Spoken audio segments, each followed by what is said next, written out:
One of the things I was thinking about as I was pushing this plow here is there's a distinction between a career and a calling. And that distinction is really simple. Is a career is a vehicle that it's like you're pushing it. It's like you're pushing or climbing up the ladder. You've heard that expression. It's like a push into the world. And a calling, the distinction there is you're being pulled. And you're being pulled by something higher than you. Where the calling, it's pretty much, where the career is pretty much determined by the way society is structured and the needs of the way the world and society is structured.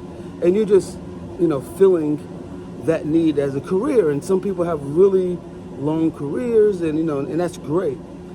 The other level is calling, where you're being pulled by something bigger than you for something bigger than you. So it's good to make that distinction. As I was pushing the plow here, it made me think about that. Why do I even bring this distinction up? Because over the last 2 weeks, I've been either reading, speaking to people personally, or just like videos or something of people who have millions of dollars in their bank account and they're not fully happy. And most recently, a client of ours is in a similar situation where he sold his company for about $10 million and millions of dollars in his bank account. And he was talking to my business partner, and he was like, I just want to get back into the arena. Like, I miss being in the arena. And he had had a lot of stuff going on in his life. But it's just like, there has to be something more than the pursuit of wealth itself. I mean, wealth is a vehicle, a tool to, accomplish whatever you're set out to accomplish. But there just has to be something more. And I'm reading this, I'm reading a book right now. The guy, he's a billionaire. I think I shared that book a few episodes ago called Never Enough. And he's a billionaire. And he pretty much said the same thing. And that's what got me thinking about, like, you can have a career and be very successful in that career, financially successful, social status, the whole thing, but still not be happy. And that's a scary place to be in. And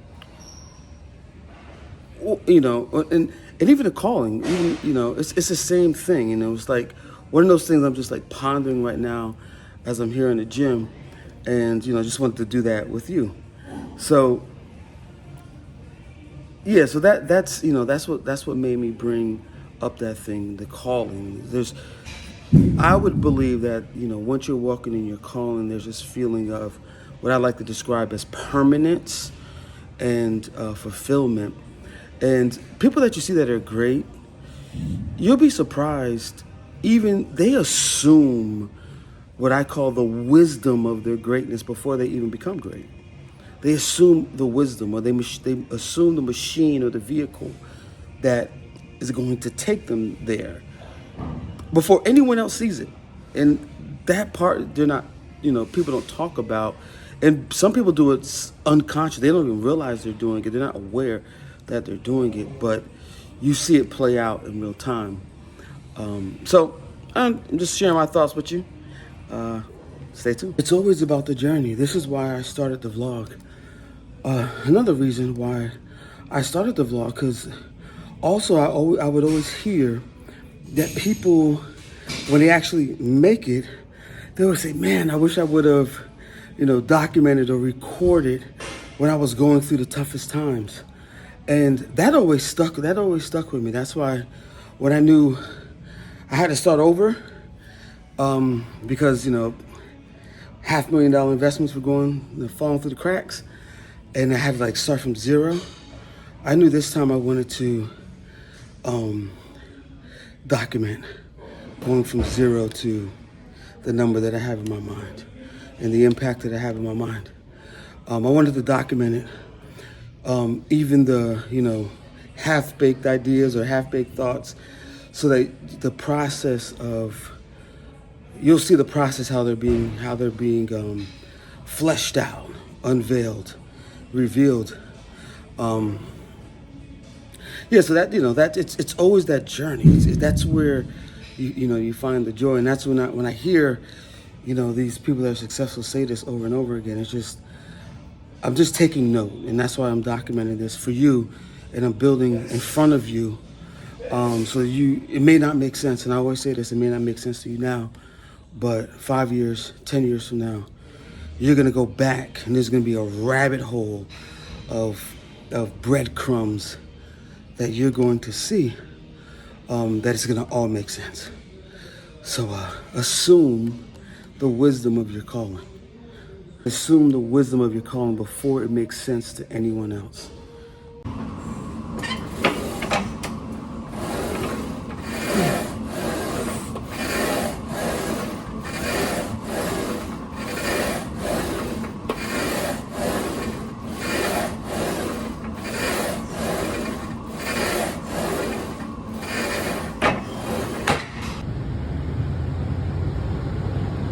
So we all have this map of our lives, and the first thing you really got to do is like kind of understand where are you at in your journey, and that's what that map reminded me of. Is like you are here, so you need to be able to, sometimes, and I've been in this situation where you feel lost, you don't know where you're at in this what season of your life you're in. You just don't know where you're at, and that's okay. But you can pause, reflect, and really assess, like, where am I at? And ask you a question like, where am I at in my journey? So if that makes sense to you, click a thumbs up. If that resonates, click a thumbs up. That way I have a gauge on, direction of this conversation. So I finally just got back to the office here. And I just want to show you, as I was talking about last episode, how, we had to make adjustments because we're experiencing growth. So part of that growth is just being disciplined and being organized about your day.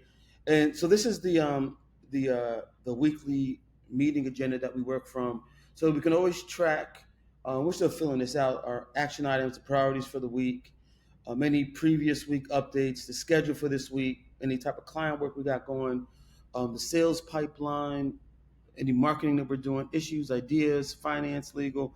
So every morning, every day, our goal is to touch base with this to make sure we're aligned, and then we divvy out the work, and then we knock it out. So I just want to show you that really quick. I want to take you inside of this adjustment that I'm making. I'm usually pretty organized, but now it's like we got to tighten the ship up, and that's the season that we're in right now.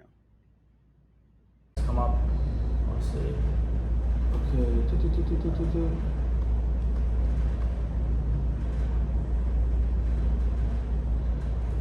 Yeah, after this call, we're going to lay out. Yeah. We're going to lay it out. Yeah, we're getting there. Because now I see it now. Now that you explained, yeah, I see the deliverable. I see it clearly. So rev up.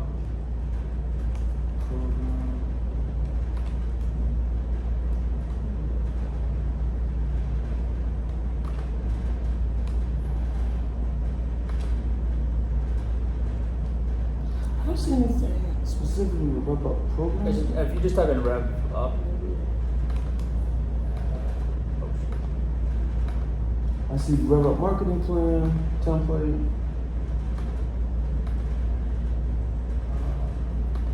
Is there one that was like, I think it was like catch, or no, I think it was like, it looks like a proposal, like, I guess on there. Like a doc? Yeah. Well, no, it's a thing, but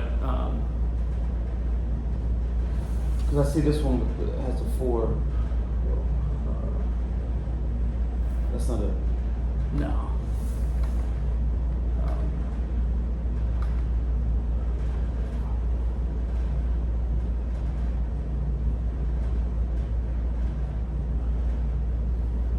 Oh, we're gonna lay this out really good.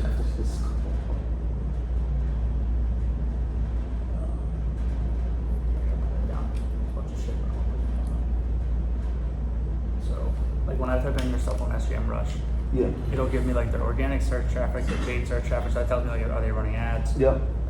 This helps me just get a look at that. This is their top like keywords that people are coming from. It tells me the intent of them.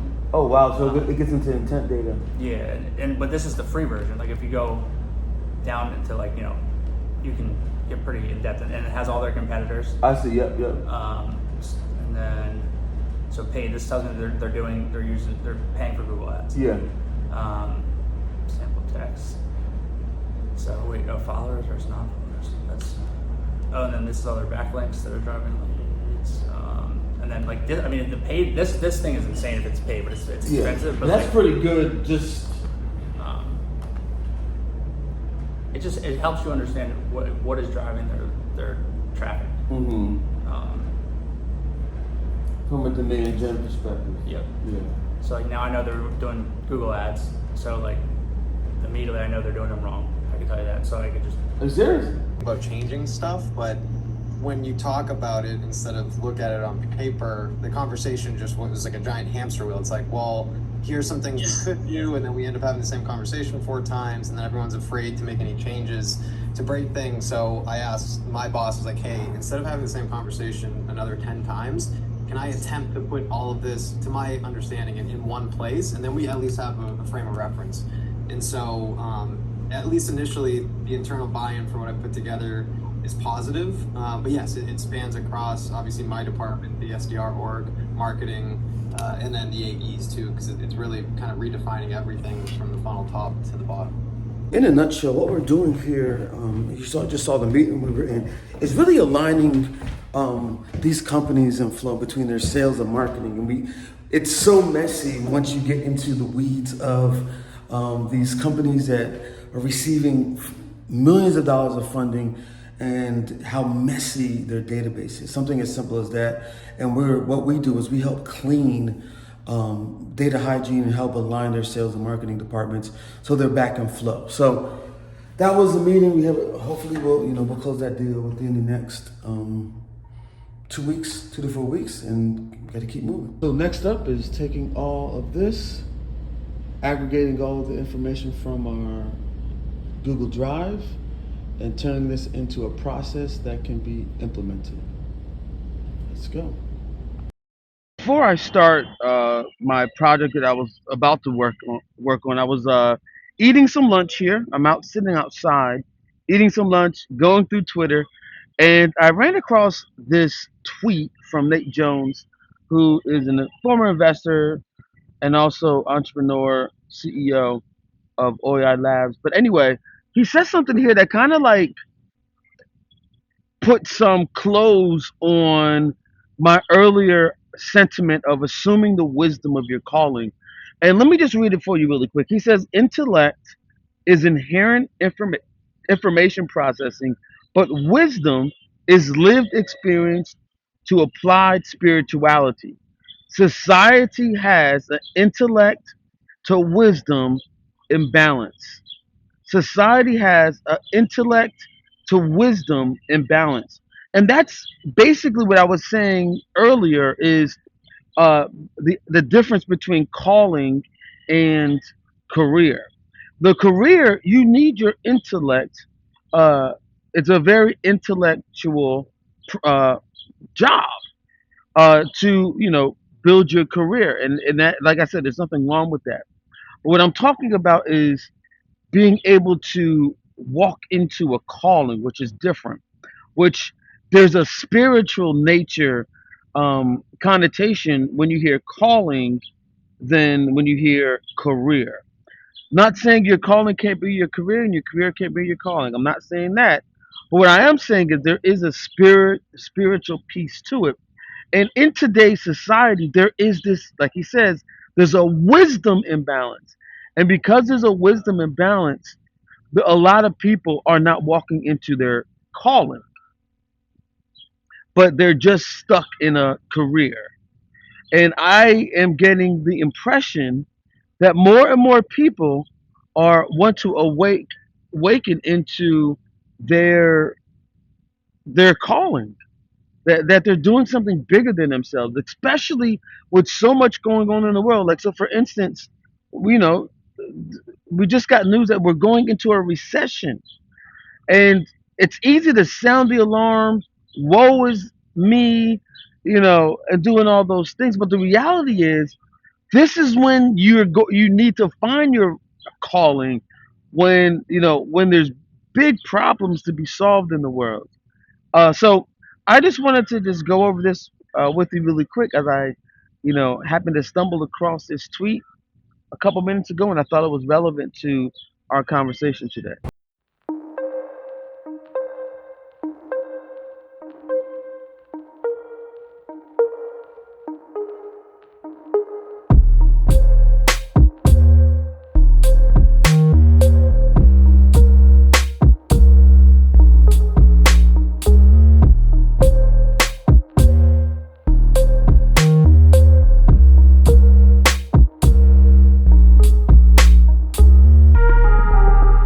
Assumed I am who I am, and you're going to see me unravel this right before your eyes. Like, so for instance, my wife watches the content, and I live with my wife. She watches the content. She's like, wow, the way you're talking makes it sound like it's already done. So from my perspective, it's like, I haven't put this out there, but I'll just let you see it. I'll tell you, it's like, I want this to be like, you're gonna watch me build $100 million company right in front of your eyes. You know what I mean? So I'm assuming the authority before it even happens.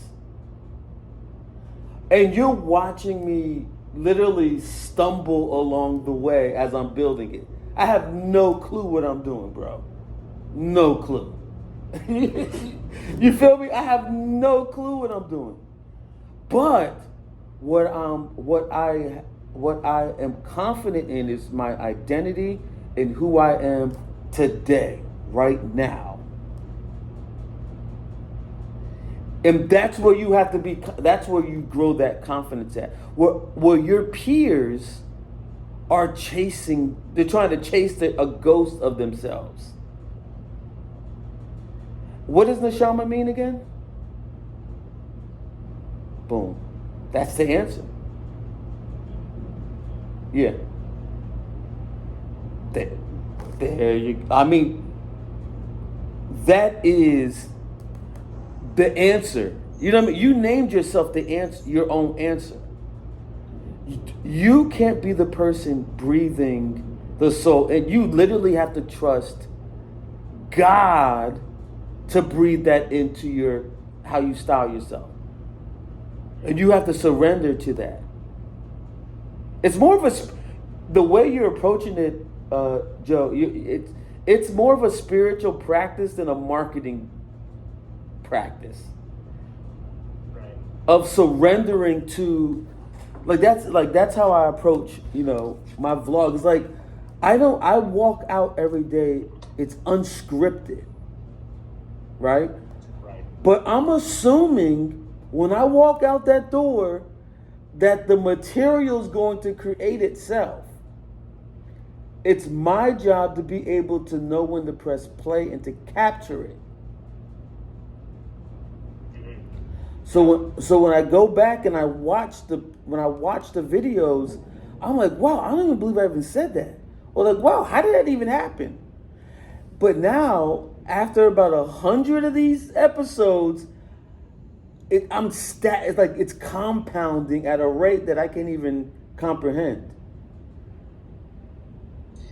I feel like part of me, I think the reason why too, I'm kind of, I think it's kind of two parts though. We've been talking about this distinction between career and calling. And one of the things that, you saw me on that last call, you have to remind your friends who they are. I had a buddy of mine call, said he felt lost about where he was at. And I had to remind him who he was. And that's a part of that. Like when people see things about you that you don't see for yourself, and you need to be reminded of. And that's, what I had to do, with a buddy of mine. I have people in my life that do the same thing for me when I lose track. So if you have somebody in your life that reminds you who you are when you feel lost, give a thumbs up. Hope that resonates. Okay, I was able to take the chicken scratch that you saw earlier that was on the whiteboard, and now begin to turn that into something more of a cleaner process. Still got a lot of work to do. We want to get this done by Thursday. Still have a lot of work to do. We're definitely, on the right track.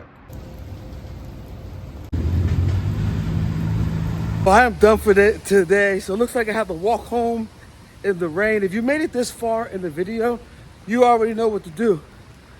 Subscribe. With that said, I'm out. Peace.